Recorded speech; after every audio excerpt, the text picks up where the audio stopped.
Saudara-saudari yang terkasih di dalam Tuhan, sahabat-sahabat Kopsos Tanjung Karang di mana saja Anda berada, kita bertemu kembali dalam Katekese Hukum Gereja atau Kitab Hukum Kanonik 1983. Pada edisi kali ini kita masih melanjutkan pembelajaran tentang sakramen baptis, berangkat dari pertanyaan umat dalam salah satu pertemuan dan diskusi yang berbunyi demikian. Romo, terkait dengan sakramen baptis, sebetulnya siapa saja yang bisa disebut sebagai pelayan resmi sakramen baptis? Lalu, siapa saja yang dimaksud dengan calon baptis?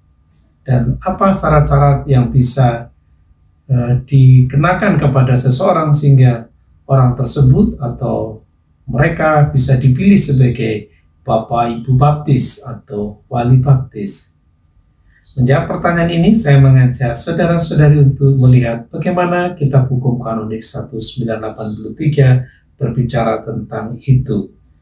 Kita lihat hal pelayan baptis pada kanon 861. Dibedakan dua situasi di sana, yakni situasi biasa dan situasi tidak biasa. Situasi biasa disebut pada paragraf 1, pelayan biasa baptis adalah uskup, presbiter atau imam, dan diakon dengan tetap berlaku ketentuan kanon 530 nomor 1. Pelayan biasa ini sejalan dengan tugas menguduskan yang melibatkan pelayan-pelayan utama adalah sebagai berikut. Pada kanon 835 paragraf 1, 2, dan 3 dikatakan demikian. Tugas menguduskan itu dilaksanakan pertama-tama oleh uskup. Dan tugas itu juga dilaksanakan oleh para presbiter atau imam. Sementara para diakon mengambil bagian dalam peran ibadat ilahi menurut norma-norma ketentuan hukum. Uskup merupakan imam agung, pembagi utama misteri-misteri Allah, pemimpin, penggerak, dan penjaga seluruh kehidupan liturgi dalam gereja yang dipercayakan kepadanya. Sementara para presbiter atau imam mengambil bagian dalam imamat Kristus selaku pelayannya di bawah otoritas uskup, ditabiskan untuk merayakan ibadat ilahi dan menguduskan umat. Dan dalam hal sakramen baptis, mereka inilah para pelayan biasa baptis. Dalam situasi tidak biasa disebut dalam paragraf 2 kanon 861. Bila mana pelayan biasa tidak ada atau terhalang, baptis dilaksanakan secara licit oleh katekis atau orang lain yang oleh ordinaris wilayah ditugaskan untuk itu.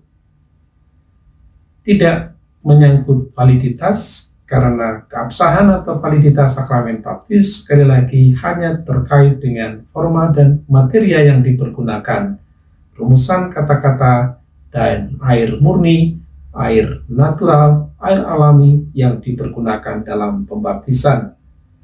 Untuk itu, dalam situasi para pelayan biasa yang disebut di atas tadi, uskup, imam, dan diakon, tidak ada terhalang, baptis boleh dilakukan oleh katekis dan orang lain yang ditunjuk oleh ordinaris wilayah.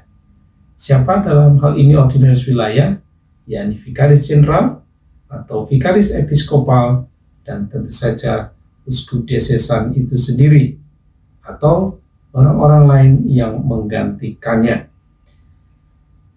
Sehubungan dengan ini, kita lihat bahwa ternyata baptis juga bahkan dalam keadaan membutuhkan oleh siapapun yang mempunyai maksud semestinya bisa diberikan. Dan untuk itu hendaknya para gembala jiwa-jiwa, terutama pastor paroki, memperhatikan agar umat beriman Kristiani diajar tentang cara membaptis yang benar. Disebut bahkan dalam keadaan membutuhkan, siapapun yang mempunyai maksud yang semestinya sejalan dengan baptis bisa memberikannya. Situasi yang membutuhkan bisa juga disebut sebagai situasi darurat atau situasi lain seperti dalam keadaan maut atau bahaya mati.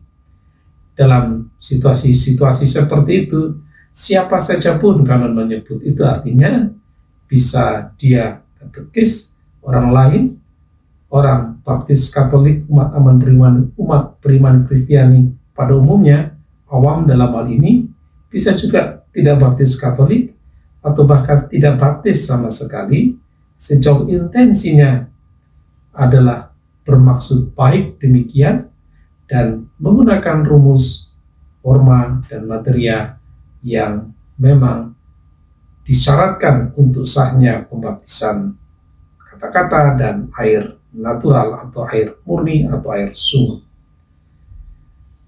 Saudara-saudari yang terkasih, bagaimana halnya kemudian dengan dan dalam kaitannya dengan calon baptis? Beberapa kanon ini bisa kita lihat bersama nanti, silakan dicek kakak kita di rumah masing-masing bila punya. Kanon 864, 865, kemudian 867 dan 869 sampai 871. Sehubungan dengan para calon baptis ini, dikatakan pertama, yang dapat dibaptis ialah setiap dan hanya manusia yang belum dibaptis.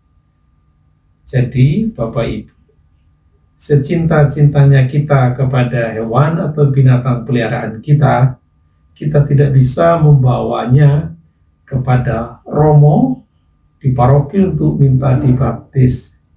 Juga sesayang-sayangnya kita pada tanaman atau tumbuhan yang setiap kali kita siram pagi dan sore, kita juga tidak bisa memberikan baptisan kepada mereka. Sebab di sana hanyalah setiap dan hanya manusia yang belum dibaptis. Ini untuk menghindari terjadinya baptis ulang sebagaimana kita sudah bicarakan sebelumnya. Baptisan memberikan materai tak terulang dan tak terhapuskan, sehingga tidak dapat diulang. Hanya yang mungkin dibuat adalah baptis bersyarat ketika ada keraguan. Dijelaskan kemudian, agar seorang dewasa dapat dibaptis, ia harus telah menyatakan kehendaknya untuk menerima baptis, mendapat pengajaran yang cukup mengenai kebenaran-kebenaran iman dan kewajiban-kewajiban Kristiani, dan juga telah teruji dalam hidup Kristiani melalui katekumenan. Kita sudah menyebut sebelumnya, remaja yang sudah genap berusia 14 tahun dapat memohonkan dari kehendaknya sendiri sakramen baptis, juga bahkan memilih pada ritus Latin atau ritus lain untuk pembaptisan tersebut. Dan dalam situasi seperti ini, remaja ini yang sudah genap 14 tahun ini dimasukkan dalam kelompok atau grup baptis atau calon baptis dewasa, dan dengan itu seturut ritus upacara menerima juga penerimaan katekumenan, dan di sana dia menerima semua pengajaran yang diperlukan, tetapi lebih-lebih menempa hidup imannya supaya teruji dan matang sebagai calon beriman Katolik, dan juga hendaknya didorong untuk menyesali dosa-dosanya atau bertobat. Digarisbawahi di sini, orang dewasa yang berada dalam bahaya mati dapat dibaptis jika memiliki sekedar pengetahuan mengenai kebenaran iman yang pokok, lalu dengan salah satu cara pernah menyatakan maksud untuk menerima baptis dan berjanji bahwa akan mematuhi perintah-perintah agama Kristiani. Secara pastoral, realnya atau faktualnya begini, jika ada satu keluarga, mayoritas umumnya dalam keluarga itu sudah dibaptis Katolik, tinggal satu orang di antaranya, entah itu kakek, entah itu bapak, entah itu ibu, atau siapa di sana, lebih baiklah jika sedari awal orang ini diajak berbicara tentang hidup iman Katolik. Kalau yang bersangkutan kemudian juga mengatakan niatnya, keinginannya, kalau waktu itu hanya dikatakan berniat saja, berkeinginan untuk menjadi Katolik, tetapi belum pernah atau tidak bisa dia wujudkan langsung pada saat itu. Dalam situasi membutuhkan, dalam situasi darurat atau dalam bahaya maut, untuk orang ini, jika yang bersangkutan dalam situasi berat, bisa diterimakan sakramen baptis darurat karena sudah memperlihatkan tanda-tanda keinginan untuk menjadi Katolik pada awal.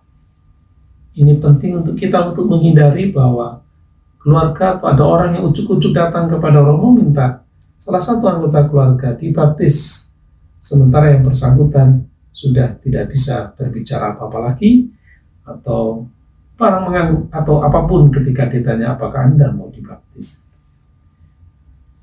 Lalu terkait dengan baptis bayi, para orang tua wajib mengusahakan agar bayi-bayi dibaptis dalam minggu-minggu pertama segera sesudah kelahiran anaknya, bahkan juga sebelum itu hendaknya menghadap pastor paroki untuk memintakan sakramen bagi anaknya serta dipersiapkan dengan semestinya untuk itu. Mengikat sebagai kewajiban berat para orang tua Katolik untuk segera membaptiskan bayi-bayi mereka yang lahir pada minggu pertama. Bahkan kanon memperlihatkan pada saat kehamilan tua mendekati kelahiran, orang tua salah satu dari mereka minimal bisa memohonkan permohonan baptis kepada pastor paroki atau gereja dalam hal ini. Beberapa hal yang dikatakan terkait dengan baptis bayi ini. Bila bayi berada dalam bahaya mati, hendaknya dibaptis tanpa menunda-nunda. Segera menghubungi pastor paroki atau sekretariat paroki untuk bisa dilakukan pembaptisan. Atau jika situasi sangat darurat, orang-orang di sekitar situ, di sekitar si anak, bisa melakukan baptis darurat dengan rumusan formula Lukas, aku membaptis kamu dalam nama Bapa dan Putra dan Roh Kudus, dengan mencurai air pada dahi 3 kali. Setelah terusan formula tadi menggunakan air sungguh, air murni, air natural, air alami. Agar baptis bayi bisa dilaksanakan secara licit, haruslah pertama orang tuanya atau sekurang-kurangnya satu dari mereka atau yang secara legitim menggantikan orang tuanya menyetujuinya. Syarat pertama memang diharapkan kedua orang tua yang Katolik, tapi syarat minimal adalah salah satu dari mereka atau dalam situasi-situasi pastoral tertentu, misalkan karena situasi ekonomi atau kultural atau bencana alam, perang dan lain sebagainya, akhirnya si anak terpisah dari orang tua natural, dititipkan kepada kakek nenek atau keluarga atau famili lainnya, tetapi mereka ini adalah keluarga-keluarga atau famili yang tetap hidup secara Katolik dengan baik, menghidupi imannya dengan baik, sehingga ditemukan garansi iman di sana. Kalau ada garansi iman di sana, maka mereka ini, keluarga-keluarga ini pun bisa memohonkan baptisan untuk anak ini. Kedua, ada harapan cukup beralasan bahwa anak itu akan dididik dalam agama Katolik. Bila harapan itu tidak ada, baptis hendaknya ditunda menurut ketentuan hukum partikular. Berbeda situasinya jika si anak ini tadi kemudian lalu dititipkan kepada keluarga atau famili atau siapa yang ternyata tidak beriman Katolik atau tidak menghidupi iman Katoliknya secara layak dan pantas, maka patut dipikirkan, bahkan hukum mengatakan hendaknya ditunda. Sementara juga dikatakan anak dari orang tua Katolik, bahkan juga dari orang tua tidak Katolik dalam bahaya mati dibaptis secara licit, tidak menyentuh secara valid terkait dengan keabsahan, juga meskipun berlawanan dengan kehendak orang tuanya, demi memberikan buah keselamatan kepada si anak. Kanon berikut mengatakan bahwa jika diragukan apakah seseorang telah dibaptis atau apakah baptisnya telah diberikan dengan sah dan setelah penyelidikan serius ditemukan keraguan, maka baptis hendaknya diberikan dengan bersyarat. Mengulangi katekese kita minggu lalu. Mereka yang telah dibaptis dalam komunitas gerejawi bukan Katolik tidak boleh dibaptis bersyarat, kecuali setelah bahan serta rumusan kata-kata yang digunakan dalam baptis itu diperiksa, dan setelah maksud orang yang dibaptis dewasa maupun pelayan baptis diperhatikan, terdapat alasan serius untuk meragukan sahnya baptisan. Sekali lagi, hanya menyangkut sahnya validitasnya baptisan, maka baptisan bersyarat bisa dilakukan. Kanon berikut mengatakan, bayi yang dibuang atau ditemukan hendaknya dibaptis, kecuali setelah penyelidikan seksama nyata mengenai baptisannya. Satu keluarga tiba-tiba membuka pintu rumah pada suatu pagi lalu menemukan ada anak di depan rumahnya. Kanon itu berbicara tentang ini. Ini bayi yang dibuang. Secara pastoral, kita sebagai keluarga yang mengambilnya, jika ini keluarga Katolik, hendaknya memohonkan pembaptisan sesegera mungkin. Tentu setelah kejelasan semuanya ya, segalanya. Kanon 871 bahkan menegaskan janin keguguran jika hidup sedapat mungkin hendaknya dibaptis. Subjek pelaku lain dalam baptis yang perlu kita perhatikan adalah Bapak Ibu baptis. Kita bisa melihat kanon-kanon pada kanon 872 sampai 874 yang berbicara tentang Bapak Ibu baptis. Dikatakan di sana bahwa calon baptis sedapat mungkin diberi bapak atau ibu baptis yang berkewajiban mendampingi calon baptis dewasa dalam inisiasi Kristen dan bersama orang tua mengajukan calon baptis bayi untuk dibaptis. Tugas pertama bapak ibu baptis adalah mendampingi calon baptis dewasa dalam inisiasi Kristen dan terkait dengan baptis anak-anak bersama orang tua mengajukan calon baptis untuk dibaptis. Selanjutnya dikatakan, sebagai bapak ibu baptis, hendaknya diambil hanya satu laki-laki, atau hanya satu perempuan, atau juga laki-laki dan perempuan. Tidak disebut apakah mereka harus suami istri, tetapi hanya disebut satu laki-laki, atau satu perempuan, atau juga laki-laki dan perempuan. Secara pastoral tentulah baik jika justru ada suami istri yang menemani, dan biasanya demikian dibuat di gereja, di paroki-paroki kita, justru demi kontinuitas, demi kejelasan, kepastian pendampingan hidup iman si anak, juga orang yang ditemani dalam baptisan dewasa. Agar seseorang dapat diterima untuk mengemban tugas Bapak Ibu baptis, haruslah satu, ditunjuk oleh calon baptis itu sendiri, atau oleh orang tuanya, atau oleh orang yang mewakili mereka yang saya sebut tadi. Bila mereka tidak ada, maka pastor paroki atau pelayan baptis dapat menunjuk orang yang cakap untuk melaksanakan tugas itu. Yang kedua, telah berumur genap 16 tahun, kecuali umur lain ditentukan oleh uskup diosesan, atau ada kekecualian yang wajar atas alasan wajar, dianggap dapat diterima oleh pastor paroki atau pelayan baptis. Umumnya, bunyi kanon demikian, undang-undang universal merujuk kepada partikular, dan partikular biasanya menetapkan usia umur yang lebih tinggi daripada universal. Misalkan dalam hal perkawinan, undang-undang universal menyebut wanita 14 tahun, laki-laki 16 tahun. Tetapi undang-undang universal menyerahkan ini kepada konferensi wali gereja, kepada para uskup setempat terkait dengan undang-undang partikular. Dan di Indonesia kita merujuk kepada undang-undang perkawinan RI yang terbaru, sehingga usia 14 dan 16 tahun tidak digunakan sebagai usia minimal perkawinan.